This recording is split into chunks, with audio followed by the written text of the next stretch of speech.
Ang tahanan ng Diyos ay nasa piling ng tao. Siya ay mananahan kasama niya.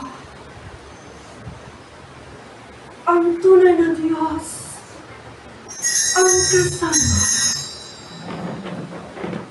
dito sa sanlibutan.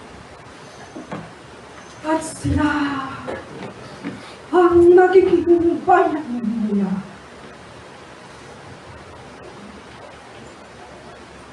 Ang bansang hinilang sa uling panahon.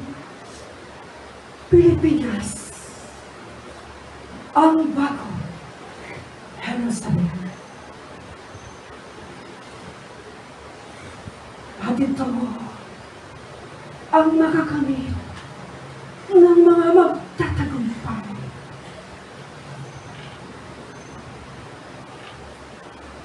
Sila ay tatawag ng Ama sapagkat kayo ay aking mga anak ng Diyos sa wakas ng panahon.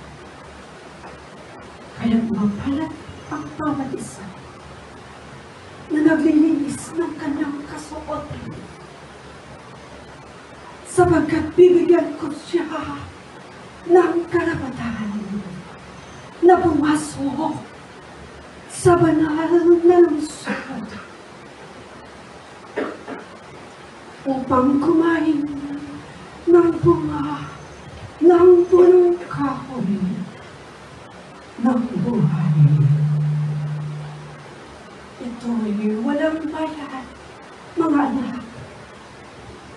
Ito ay handog ko para sa inyo, para sa lahat ng aking mga anak na sasamba at dadakila sa aking pagkadiyos bilang ako ang hari ng langit at lupa, ang hukom na dumating sa wakas ng panahon. Ngunit, maiiwan sa labas ng banal na lungsod ang mga aso,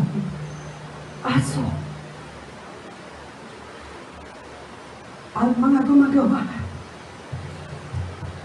ng karimari-maring mga kasalanan, mga mangkukulang, mga mapagyapit, mga mamamatay tao, mga sumasamba sa Diyos kayo.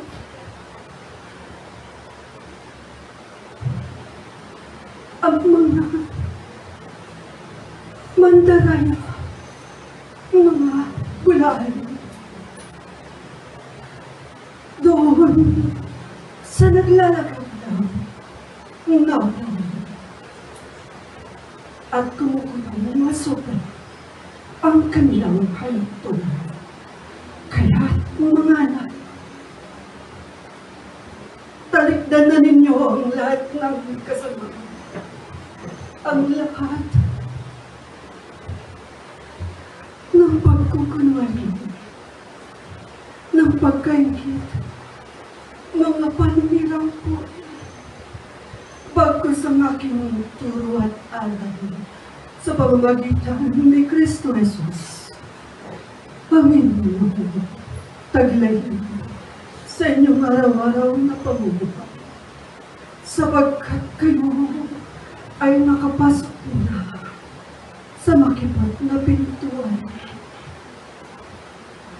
Lagi ninyo tatandaan na ang aking kalooban, kayo'y manatiling mahal upang ang aking daladalang gantimpala ay makamit ninyo. Ang pananampalataya mula kay Kristo. Dito nagmula ang inyong pagsampalataya sa aking pagkadiyos. Sapagkat si Kristo ang batong panulukan. Ang batong itinakwil ng tao. Ngunit siya ang pundasyon ng inyong pananampalataya. Siya ang daan upang kayo aking mga anak sa wakas ng panahon sa inyong pagsunod sa kanyang turo at aral. Ang matuwid na daan patungo sa hangganan sa aking kaharian. Kayo nga ay makararating sa panunod. Kasama ko aking mga anak. Nandito na ako sa lupa at ang aking tahanan ay nasa inyo. Sa aking ministeryo at iba. Ito ang aking kaharian. Ito ang banal na lungsod na tinutukoy ko. Sa banal na kasulatan, mapalad kayong lahat na narito. Mapalad ang nananatili sa atin. Nananatili sa turo at aral ni Kristo. Ang lahat ng gantimpala ay pinagkakalob ko sa bawat isa kong mga anak na walang sawang mahal sa akin. Ang lahat sa akin mula sa aking kapangyarihan. Ibinubuhos ko para sa inyo sapagkat ako ay Diyos ng pag-ibig. Tunay na umibig sa inyo. Mga anak, mapalad kayong lahat. Walang halaga ang mga bagay na nandito sa lupa. Bigyan nyo ng halaga, higit ay ang aking salita na siyang magbibigay liwanag sa inyo, sa inyong isipan, mula sa inyong puso, ay magkamit kayo ng kalinisan upang makita sa inyong mga gawa at ipakita sa lahat ng tao na ang Diyos ng buhay ay sumasa inyo.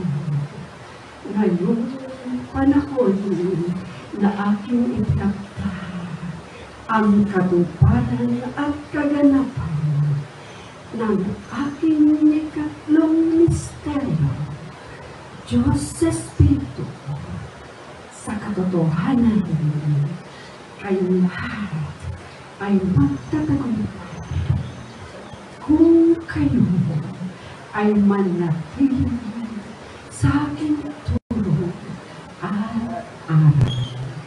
Maraming salamat aking mga anak. Ang lahat na ipinagkalap ko sa inyo. Tinatan ng bawat isa sa inyong pag-ibig at pag-ibig ang maghari sa tuloy. Paalam sa inyo.